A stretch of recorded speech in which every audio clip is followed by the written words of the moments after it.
you really have to get to know your mind and body. Yes. What does your mind and body need? What fills it up? What rejuvenates it? For one person, it might be prayers. For another person, it might be a walk, right? You have to get to know you. Introducing The Vixen Voice, a podcast for ambitious women entrepreneurs ready to move into their feminine essence, live their truth, and unlock their full potential. I'm your host, April Roberts, and each week I'll be interviewing inspiring women who decided to take a leap of faith to pursue their dream. Women who believe that they were born for something bigger.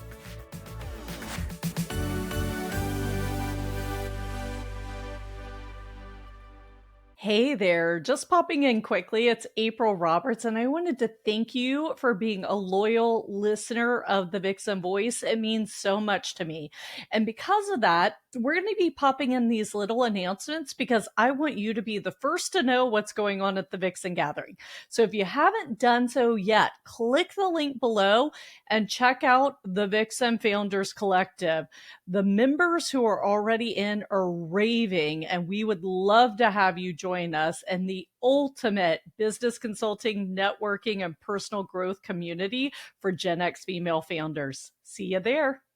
Hi, and welcome back to another episode of the Vixen Voice. I cannot wait to dig into today's episode. My guest is Marissa McKool. She lives in the Colorado area, but she is the public health burnout coach and works with clients all over. She's a renowned coach, speaker, and advocate. And here's what I love. She empowers women to thrive while prioritizing self-care. Our topic today is talking about resting. And if you've ever heard me talk, I chat about how feminine energy is resting and receiving, and yet so many of us high-powered women are so good at go-getting and giving, right? So we're going to turn that script today. Marissa's going to talk to us about this dilemma and give you practical tips, and we're just going to have a great conversation. So welcome, Marissa. Thanks for having me. I could not be more excited. This is the best way to spend my Friday. Chatting with you, chatting about this topic. I'm all in. Me too. Awesome. Before we get to talking about rest, and maybe it'll come up in the story, I have the honor of talking to so many amazing women like you. And I love seeing how our journeys have differed and really carved out who we are today. And so my first question for you, Marissa, is what's a pivotal story that comes to your mind or to your heart that really changed who you were or carved out this amazing woman we're chatting with today? Yeah, it's funny because I've actually been thinking about this a lot around the new year, right? Reflecting a lot. And I think often, especially in the self-help coaching world, we think about when we learned to manage our mind, when we learned all these tools, when we learned sales, whatever it may be. The pivotal moment was what happened before that change happened. So for me, back in 2017, working in public health full time, my mom got suddenly ill. I moved home to be her full-time caretaker. I had a breakup. I got a new job where I was doing the work of 3 positions that were combined into one because of funding cuts. And I was so exhausted and so overwhelmed. And that time period, as difficult as it was, is really what has changed me. Yes, I ended up getting coaching and learning all the tools that I now teach others to create work-life balance, have rest, and still have professional success. But that change would have never happened if I didn't go through that tough time. Behind me, I have a little poster that says, grow through what you go through. And I really believe that. Like any difficult challenge in our life, I believe is where you grow the most. That's where you become the next version of yourself. And it's challenging when you're in it, but it's so worth it when you're on the other side. No, I love it and 100% agree. It's like the concept of pressure forming diamonds. And we don't have to wait to these big pivotal times in our life. Usually when that happens, in my experience, I call those the 2x4 moments because it's like a 2x4 to your forehead. Like you don't really have a choice. You have to change if you're going to survive. But like if you back up, there were probably signs, indications, whispers, all these indications that you ignored and kept going forward, right? And so I like to say, okay, after you've had a couple of 2x4s to the forehead, which most of us have by this point of life, like, let's start listening for the earlier signs. Or how about this? Let's make taking care of ourselves a normal way of life so that we don't get there, right? And I know that's what you advocate. Yeah, definitely. I mean, I do think that first pivotal turn is kind of where you're just forced, right? Yeah. Because when we understand the human brain and neuroscience, our brain is really wired to function for survival.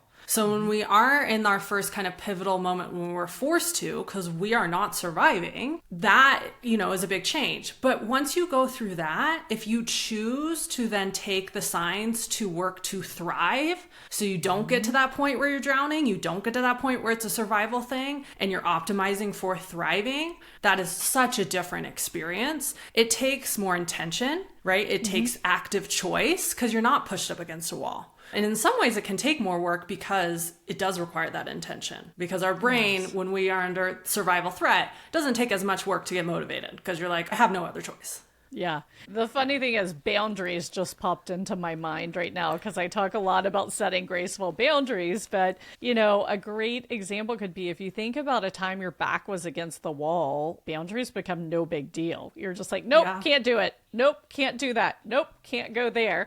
But like in our normal everyday life, we act like there's such an obstacle because we have choices and we don't like making that choice often. Yeah, it's so true. I mean, I think boundaries is a great example, right? When we don't have the choice and it's just like a no-brainer, we're saying no. That's partly because the part of our brain that worries about what other people think, that has been socialized by the world around us, right? That's kind of quieted down.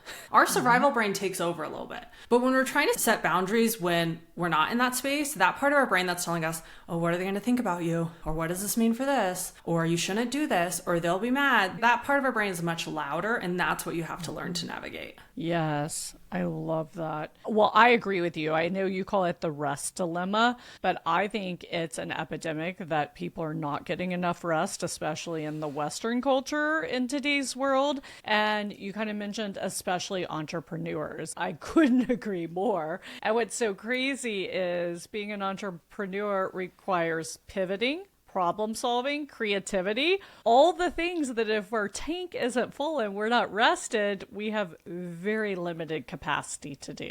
Yeah. And I think it's interesting because I'm curious what your experience is, because I have a lot of entrepreneurs who actually come to me because they're burnt out. And what I have found is they either gone to entrepreneurship because they were already burnt out in their 9 to 5 and they thought, oh, well, if I'm my own boss, I'll just solve this problem, which spoiler alert, it does not. Or they go into entrepreneurship because they want to serve, they want help. And because of that, they feel like they have to do it all. And they can't take a break because, they're service oriented. They have this like big heart and mission. And a lot of times it becomes even harder as an entrepreneurship to take rest. And we don't realize, entrepreneur or not, we don't realize that when we are working from a place where we don't have full capacity, we make more mistakes. We're not as sharp, right? We drop the ball. We're not as efficient. And so it actually makes your work twice as hard and it takes twice as long. Whereas if you get enough mental rest, especially, then you're able to make quicker decisions, think at a higher level, problem solve, be creative, be innovative. And what I find with most of the women I work with, they actually double their free time because they're more efficient when they're working. So they don't need to overwork at all. And they actually work a lot less. Yes, I couldn't agree more. And I love that you said often this is driven by someone seeking freedom and being a heart-driven, purpose-driven individual, because sometimes it's looked at as such a negative connotation. And I just had an aha, a client of mine, and she goes, oh my gosh, I never thought like I'm late to every meeting because I've overcommitted. I just feel like shame on me. But like for some reason, when she switched her brain to, oh, I've actually overcommitted, it's because I want to do too much. It's not because I'm lazy or I don't care about people, etc. That gave her the freedom to change. And I think as you said, we want to choose thriving. And because we're talking about entrepreneurs, I highly recommend that you have this conversation with other entrepreneurs because we tick differently than the rest of the world, right? Honestly, I manage my time and rest exceptionally well. Normally, I shared with you, I've been having like disruptive sleep lately. And literally, I was at a business summit this week and they're like, what's your greatest challenge to business? I was like, greatest challenge to my business and life right now? I'm only averaging 6 hours, 5 to 6 hours of sleep a night, where I like 7 to 8 because you are limited capacity. You can't get as much done. You're not as nice a person, right? Like you're not your charismatic, wonderful self. But a pet peeve of mine is when someone who isn't in my shoes is judging, saying, oh my gosh, why do you do all this? You don't need to do all this, right? And so I just like, okay, I'm going to politely listen and then I'm going to do what I want, right? But if you're talking to a coach or another entrepreneur or people who get the life, I just think it's such a more impactful conversation. Yeah, and I also think it's really important. You know, part of the reason I don't experience burnout as an entrepreneur isn't because I'm a special snowflake. It's because I figured out how to prevent burnout before I became an entrepreneur.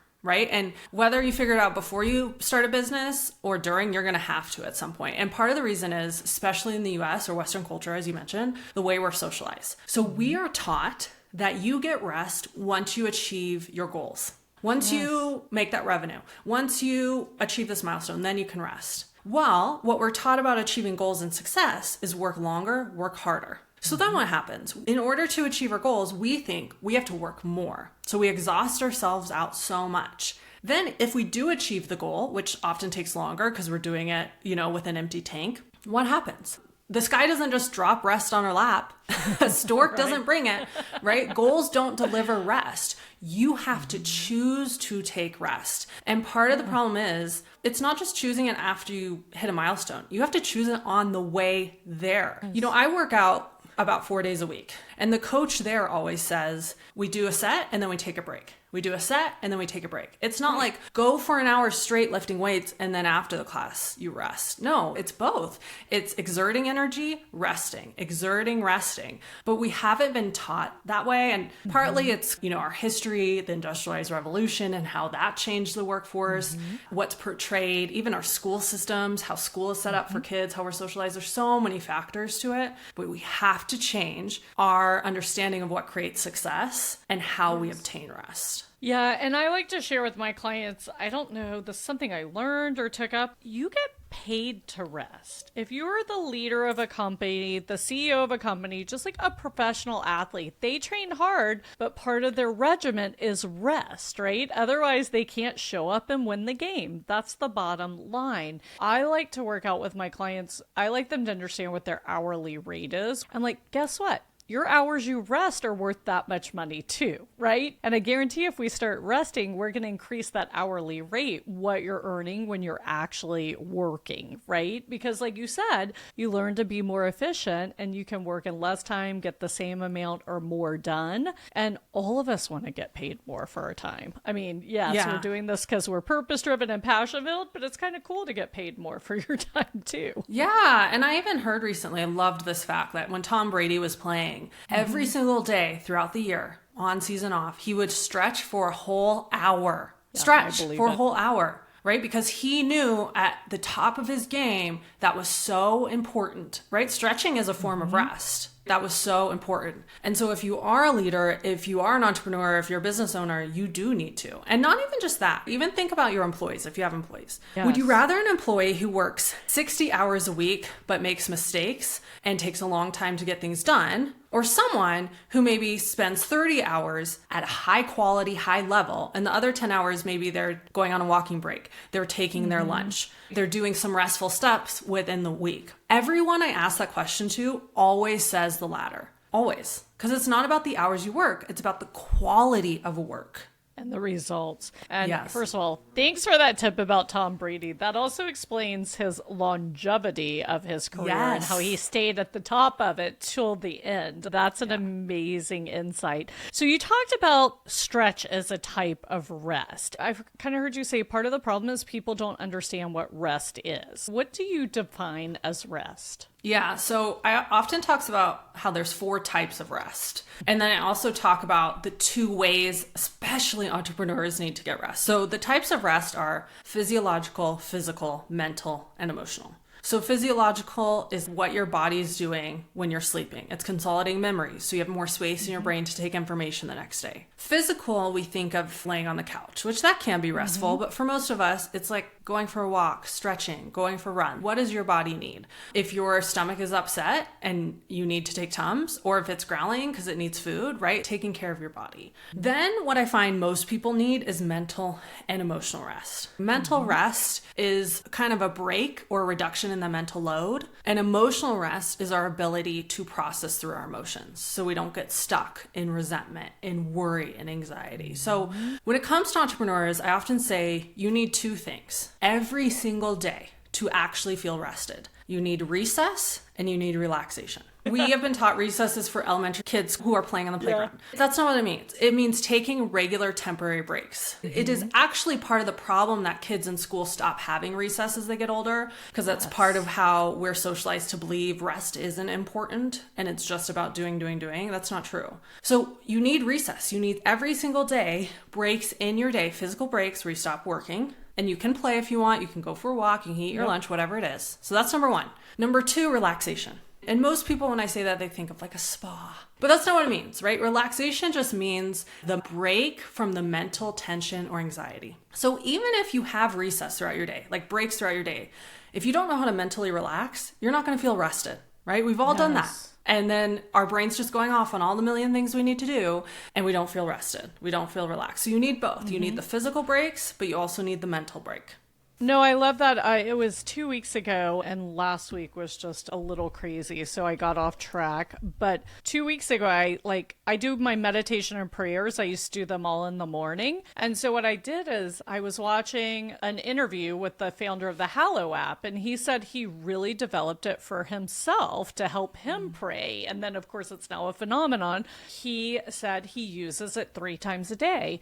And I go, what if I meditated and prayed 3 times a day instead of jamming this all in the morning, right? So I get up and I do my morning prayers, and then at lunchtime I would do something, and I actually went to mass 2 days at lunchtime, which was actually beautiful, like getting out, going somewhere. And then at 4:30, which is the end of my work day, should be, I go do the rosary, because I try to do the rosary daily. And it's so amazing because at 4:30, I go do the rosary. Like if that weren't on my calendar, I'd be like, oh, I can work another hour. I have more to do. But because it's something important to me and compelling, I go do it. And one day I was really tired and I said, you know what? I'm going to take a 20-minute break, go listen to the rosary, lay on the sofa and listen. And I was totally refreshed afterwards. And everybody's different, but it's amazing. You almost feel like you had a full night's sleep. It's crazy. But that week was like amazing. And then I stupidly added fitness and nutrition regime and something else. So now I'm like, okay, I got to get back to getting the breaks in, because I'd love to hear what you recommend, but it takes me about 2 weeks to work a new habit into my calendar where I can still take those breaks and like breathers, because I do feel they're important. Yes. And I will often say like, what those look like are different for everyone. We've kind of been taught that it's just vacation, it's just sleeping in, it's just a pedicure. That's not true, right? You really have to get to know your mind and body. What does your mind and body need? What fills it up? What rejuvenates it? For one person, it might be prayers. For another person, it might be a walk, right? You have to get to know you. So that's number 1. I think a lot of entrepreneurs are kind of disconnected from knowing themselves at that level. And you have to get reconnected so you even know what to schedule in. And then to your question, when I work with folks, I recommend starting with one thing at a time. Because when we understand the human brain, our brain does not like change. It will fight against change. So in order to build a habit, which is essentially a sustainable change in your behavior, You want to do it in a way that actually you're more likely to have success. And that's doing one thing at a time. So I often use lunch as an example. I find so many people don't eat their lunch or they eat it while they're working. This used to be me. I'd be eating my lunch, food all over my keyboard, or I'd have a bite and then work, have a bite, then work. And then like 2 hours pass and it's half eaten and cold. And so I just start there with folks. Like, okay, block out 30 minutes for lunch and to step away from your desk. And we work up to like an hour and stepping away. And for me, since I did this work on myself, like back in 2017, I have never worked through lunch unless it's like I go out to lunch for a networking event or I'm at a conference with colleagues or something, but I've never worked through my lunch since. But that took time to build up to. And then once you do that, it's like, okay, do I want to put in yoga a couple times a week? Okay, let's focus on fitness then. Or do you want to put in meal prepping? You can focus there. Or going on a walk or playing with your kids. But you have to do it gradually. Otherwise, your brain is going to rebel and it's going to be much, much harder to sustain. Yeah, I love that. I actually did that. I put 30 minutes on my calendar for lunch because I don't eat at my desk, but I'd run upstairs because my office is downstairs, eat something quickly, and then come back. So I was like, I'm trying to change my eating habits. Let's spend 30 minutes so I don't mess up. And then I looked forward to that 30 minutes every day. It became like a joy. And now I've expanded it to an hour because then I'll go for a 10-minute walk and then I say a prayer and like then I come back to work and it's really beautiful. So yes, but I started with the 30 minutes and I was like, oh, this is the best thing ever, taking 30 minutes to eat lunch. It sounds like the silliest thing, but it's amazing. It is. I mean, I think the hardest part is actually doing it. Yeah. But once you start doing it, what you realize is the benefit, right? This happens to me. Right before my lunch, I feel that brain fog. Then I take my break and I come back and I have such clearer thinking. I'm so much sharper because I took a break rather than pushing through it and continuing to have brain fog and making a bunch of mistakes and not really doing quality work. Yeah. Or feeling frustrated because nothing's coming to you and you're trying to be creative and you're like, I don't even have words today. How am I going to do this? So I love it. So let's talk about, there are obviously consequences to not getting enough rest and there are benefits of getting some rest. So let's dive into that, Marissa. Yeah, so I love talking about the benefits, especially because this is emerging research. I think more and more, especially since COVID, right? And there's more companies going to 4-day work weeks or offering unlimited vacation, more studies coming out. So there's a number of studies that looked at taking breaks on productivity. And several of them have found if you work for an hour and take a 10-minute break, you're more productive by about 13%. That's a big deal when you're an entrepreneur. It's not about a new calendar system. It's not about a way to organize your to-do list, right? It's just taking a break, which everyone has the capacity to do. There's another really interesting study. It was out of Sweden, I believe. And it was in healthcare. When you think about healthcare, especially at hospitals, where patients are there 24 hours, the idea of kind of shifting the amount of work seems hard. But they had one of their units, they shifted so their nurses didn't work more than 6 hours a day and no more than 30 hours a week, which is kind of unheard of in healthcare, right? Yeah. They normally have 12-hour shifts. What they found was the productivity went up 40%. And for their surgeries, the wait list went from months long to only a few weeks long. Because they were more efficient and more effective when they were working. So there's so much interesting research coming out on the impact of rest on the quality of work. That's kind of number one. And as entrepreneurs, I think that's a big deal, right? Because we want to be efficient and effective and produce great results. But then there's a whole host of other benefits that I don't think has been necessarily researched formally, but I see in my practice with my clients all the time. The number one thing people say, because at the end of our time together, we do kind of an assessment, evaluation. The number one thing they say is, I am shocked at how much my relationships have improved. We maybe didn't coach on relationships, but their relationship with their husband, with their kids, improved so much. Less fighting, less conflict. Their kids are coming to them to talk to them more. They're connecting with them more. Why? Because they have the energy, they have the capacity, and they have the time to be with them. And then the third thing I see is like the physical health. Stress has been long researched to see the negative impacts on physical health. About 50% of adult healthcare visits can be traced back to something stress related. Stress causes problems with sleep, digestion, autoimmune disorders, blood pressure, heart attack. So a lot of the impacts I see with folks is better sleeping, no longer losing their hair, no longer having psoriasis flare-ups or chronic back pain. And partly they have more time to work out, go on walks, eat more balanced, prepare their meals, right? So it has a whole host of benefits. And when you're not resting, you don't get those benefits, and the opposite happens, right? You get all those stress-related health issues. You have conflict in your relationships. There's more tension. There's more fighting. There's more distance. You're making more mistakes at work. You're maybe short with your employees. You're not as critical. You're not as sharp thinking, right? And so honestly, from my perspective, implementing more rest and getting more rest is only good. It has so many benefits. Everyone should be doing it. Yeah, I agree.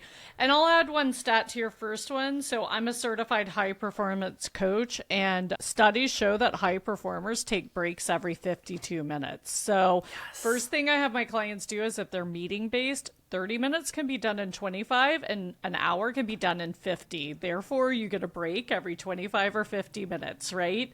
And I even tell them if you just sit in your chair and close your eyes so you're not overstimulated for a little bit, you're going to get a breather.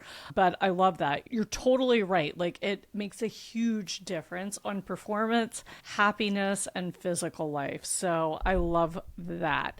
So I'm super curious. What does it look like when a client comes to you? How do you work together? Are most clients coming to you either in burnout or fearing burnout, or do some people come to you proactively before that point? Oh yeah, no one comes proactively. I know, sadly. I think it's part of our culture. I mean, I think it's two things. One is our brains to motivate ourselves to do something proactively. That takes a lot of energy and effort. I also think in our culture, like the hustle, the grind is so celebrated. I call it the burnout badge of honor. And I work with largely women in public health or helping professions where everyone's swimming in the same water. Everyone's stressed. Everyone burned out. So they don't really know, A, that they are, or B, that there's a different option. So what often happens, people come to me because what they've realized is this is having a huge negative impact on their family or on their health. Or they do realize something needs to change because they're so unhappy. But often they won't name it as burnout. A, we have this idea burnout is physical incapacity. You have a stroke or heat exhaustion or something. I often say to people, burnout is a spectrum. What burnout might have looked like in 2020 while you're trying to keep your business afloat and do Zoom school with your kids looks different than what burnout might look like for you now. It's a spectrum. So often folks come to me, we do kind of an assessment of where they're at. Everyone who comes to me is burnt out on some level. And I work with folks one-on-one for 6 months. I will say I have found less than 6 months for most people on the spectrum of burnout, they can see some short-term benefits. Like within 3 months working with folks, they decrease their overworking by 50%. They increase their rest by 40%. So you see impacts right away. But to have them be sustainable, to turn into habits, to learn how to overcome the barriers and challenges, that takes longer. So I find a minimum of 6 months is really needed because in order to eliminate your burnout and then prevent it from coming back, you have to change as a person. You have to change how you operate. You have to change your beliefs in saying no, in setting boundaries, in delegating, and prioritizing rest. And that takes time to change for some folks. Their people pleasing is something that they learned 40 years ago. And it's going to take a little bit to undo that pattern of people pleasing. So that's what I have found. I have never met anyone who could DIY their way out of burnout, who could get out of burnout in a month. And even people I meet who totally crash and burn and take like a sabbatical, take 3 months off. If you do not implement these habit behavior changes, if you do not get support, you're going to go back into work and feel great. And then a year later, you're going to burn out again. Because you're going to get back into your old habits. Yeah, I love that. I can totally relate. I was a lawyer, a litigator at one of the largest firms in the country when I was 25. And it was the norm for my friends and I to have dinner at 9 o'clock at night because all my friends work there, right? So you don't know any different. And then you're like, and actually what got me out of it was my now ex-husband. When he moved in with me and we were engaged, and then literally one night I was like, I got to go back up to the firm and do something. And he was like, what are you talking about? It's midnight. And I was like, no, I have to have something done for tomorrow. And he was like, well, I'm going with you. I'm not letting you go to downtown Atlanta by yourself.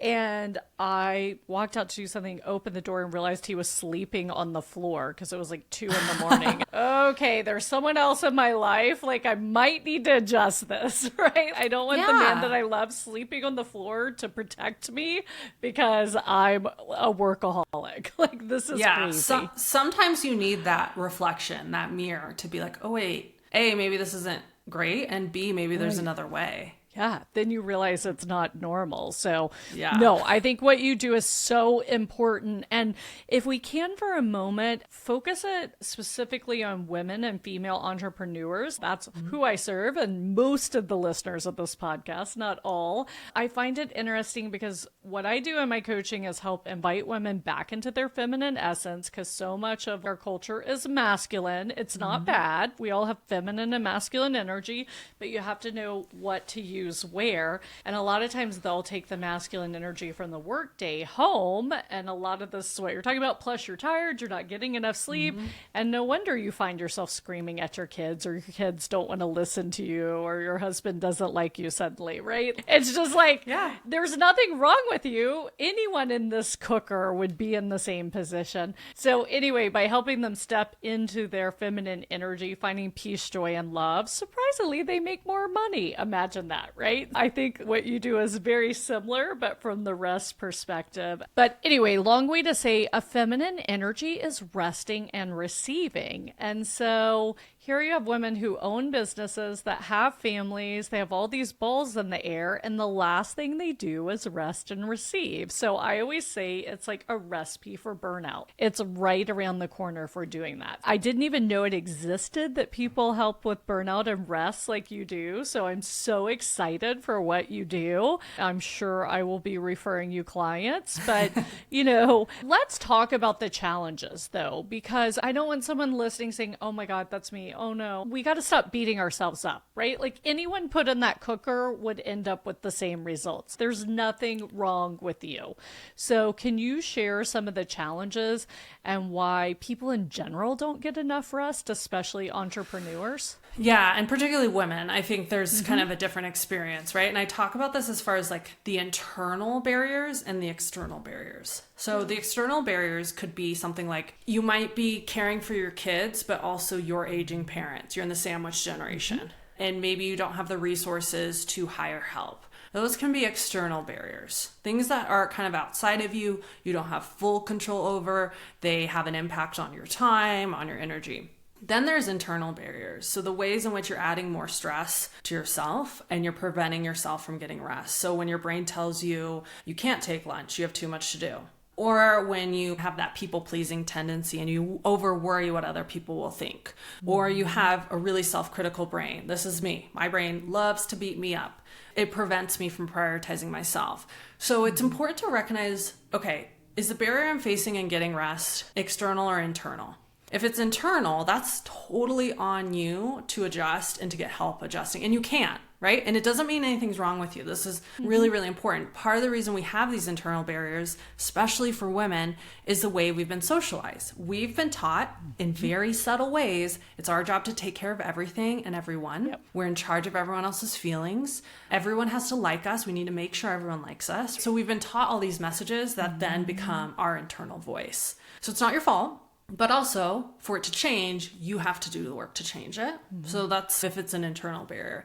If it's an external barrier, you're not screwed, right? There is stuff you can do. I often have the women I work with make a list of what's outside of their control and what's in your control. So maybe what's outside of your control is your parents' health, right? You can't change what's going on with their health. But what's in your control? Can you ask your sibling to help out and you've been resisting asking them for help? Can you make a decision? Do you have decision points that are in your control? Even if you don't like any of the decisions, if you have a choice you can make, you still have power there. I find that really helpful when there's external barriers. It separates what's out of your control and where you do have some control and agency and focus on where you do. Yeah. I used to work with my parents and we sold that business. And my mom was like, what happens if something happens to your dad or something happens to me? I go, simple. The other one's moving in with me. I'm too busy to be driving 45 minutes to your house, or you're going to get a place next door to me. This is how this is going to happen. And I don't know why I had that clarity of mind where so many people do feel guilty. Like, oh, I have to change. I have to move down here. Yeah. I have to do this. And you have choices. Like you can still show up for someone on your terms. Yes. I mean, I saw this with my grandmother.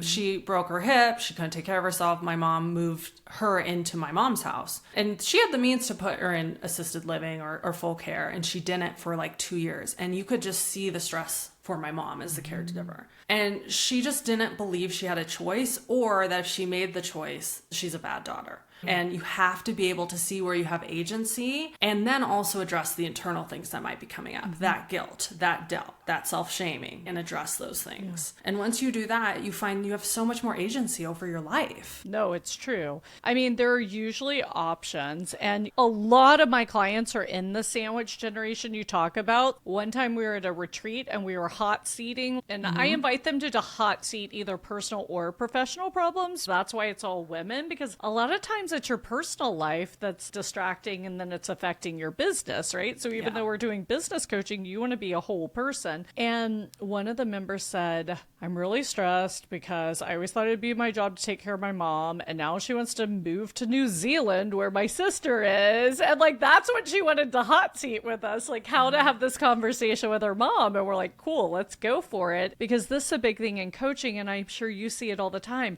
Sometimes when you just say something out loud, you immediately go, that's ridiculous. I've been thinking this all those years. Or you think, wow, I'm underthinking this, right? A lot of times things are bouncing around in our head. And when you say it out loud or share it with someone, it takes on a different meaning, which I think is a ton of the power of coaching. Yeah, or even I had this in all my coaching calls yesterday, where a lot of time what's adding more stress is us not really understanding the problem we're in. Even through coaching, you can figure out what is the actual root of this problem. And this happened in all my calls yesterday. We got to the root. We didn't even change it. We didn't talk about actions to change it. We just got clarity on what is the problem. All of them said, I feel so much more relief now. It's like when you're trying to go to a doctor and get a diagnosis and no one can tell you it's wrong. And then finally you find a doctor who tells you what's going on before you get medication, before you do treatment. You feel so much better just having knowledge of what actually is going on and having clarity. And that's a big part of this too.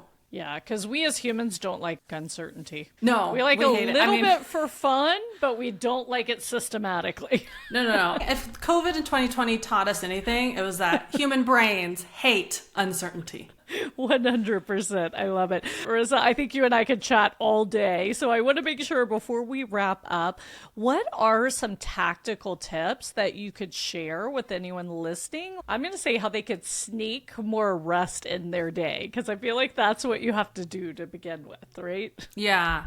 Okay, the first tip I always tell people, and I find most female entrepreneurs are maybe more high achieving, more type A, right? More organized. You have to not only schedule your rest in, you have to schedule it first. This is the big thing, right? I find a lot of people put their meetings, put their to-do list, and then plan to put on their rest for themselves after. No. Then you won't have time for it. It's the first thing that should go on your calendar. Your lunch, your walking breaks, your yoga, whatever it is, first thing go on your calendar. Once you do that, and you start scheduling everything else, your brain's going to freak out and be like, oh my God, I don't have time for everything. But that's why you have to schedule your rest first. Otherwise, it's not going to happen. The second thing I'd say is if you're starting out, pick something that feels doable, right? That low-hanging fruit. If you have not worked out in a year, maybe don't choose to try to go to like a high-intensity workout class 4 days a week. That might not be as doable to integrate into your schedule. Maybe a walk. Maybe if you already walk your dog, maybe you just schedule it in a little bit earlier in the day, or you schedule in 2 short walks in your day or something, right? Like where is something you can do that's doable, achievable, feels feasible, and then you can build on that. So those are kind of the tactical things. But then on the strategies for your brain, because your brain's going to tell you, you don't have time, everyone's going to be mad at you, you're going to lose out on sales, whatever it is. You have to be in charge of your brain, right? Do not let your brain drive the car. You have to drive the car. So some of the strategies you can use when your brain does do that kind of freak out, which it will. One, you can make that list. What's out of your control, what's in your control. The other thing I highly recommend is catch yourself when you're starting to say, I have to or I can't. And intentionally change that to I'm choosing to or I'm choosing not to. I would rather you tell yourself I'm choosing not to have lunch than to tell yourself you can't have lunch. Because when you tell yourself you Yes. can't have lunch, that's just you lying to yourself. And that's not going to help you, and that's not being integrity. If you say I'm choosing to, then you're owning your power and you're showing your brain you have choice. I would much rather you say I'm choosing not to than I can't.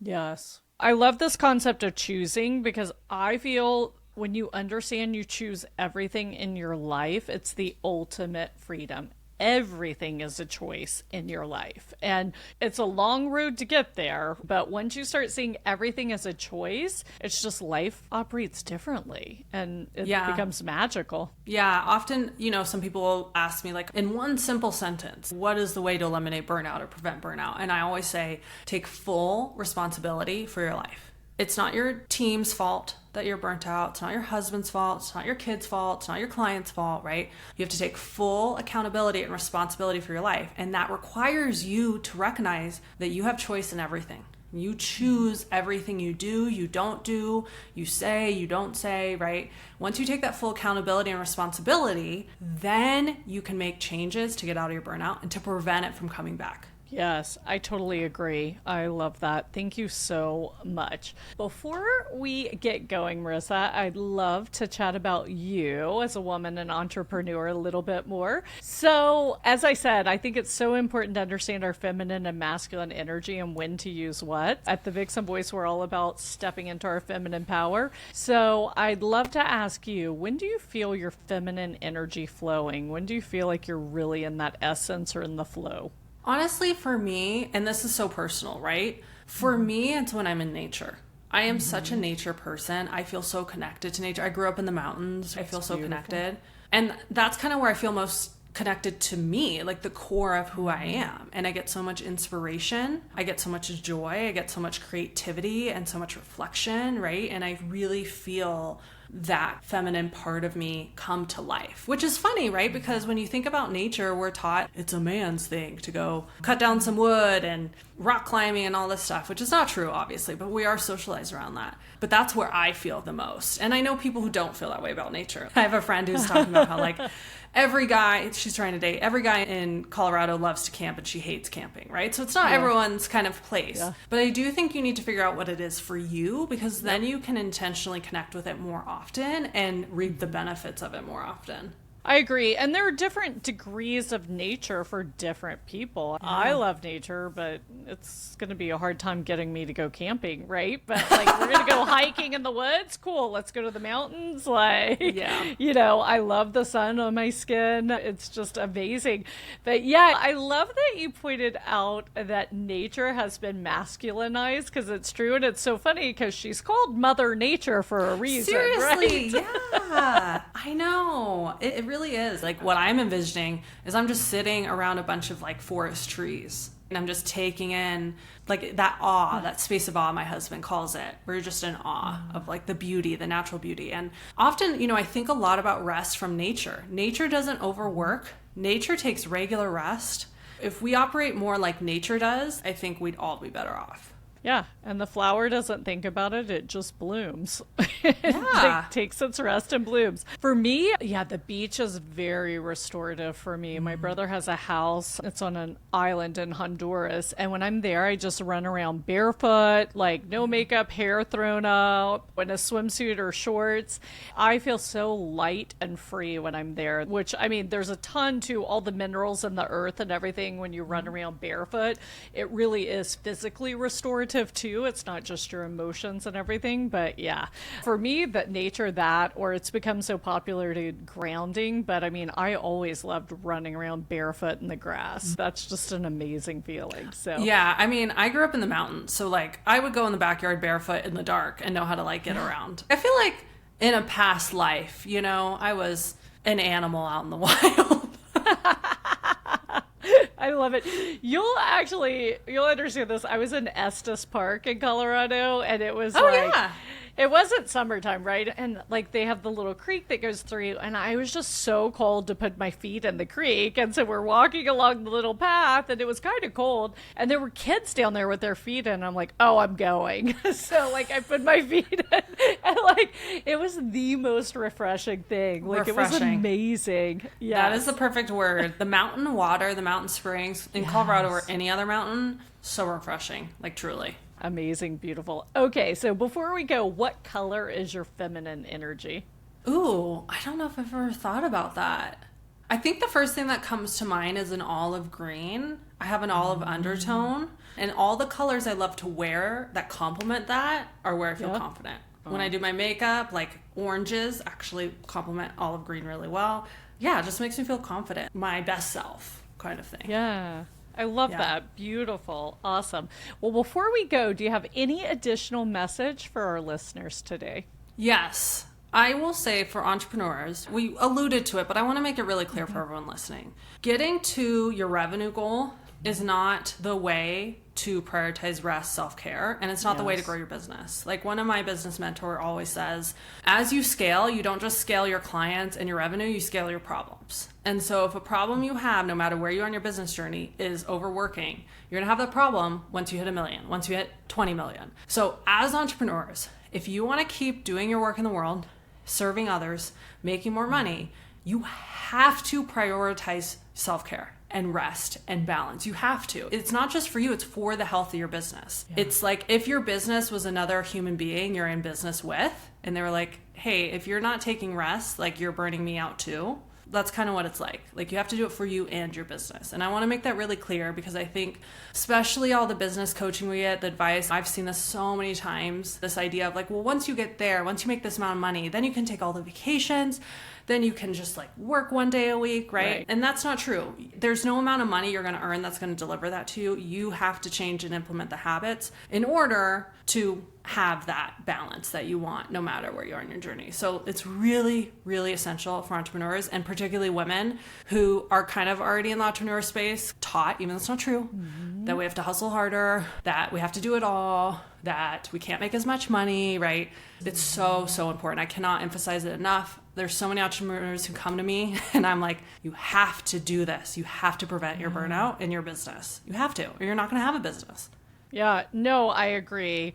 I thought of my grandfather. So my dad's dad was a self-made millionaire with a 6th grade education, and he was a paint contractor. And he told my dad, you're going to be the richest man in the cemetery. He used to always tell my dad that because he was a CPA during tax season. Yeah. And that just like stuck in my brain, hearing my grandfather tell my dad that, right? So there is wisdom that we have traded in the last few generations that we need to get back to. Yeah, and I always say, like, a lot of people who start the entrepreneurship journey, yes, they want to serve, but they also want flexibility. They want balance. They want to be in charge of their own schedule. They want more time with their kids. Well, if you're burnt out, you're not getting that. So it's like you're not even achieving part of the reason you want to be a business owner or entrepreneur. It makes me so upset because if you want those benefits of being an entrepreneur, you have to create them. Your business does not create them for you.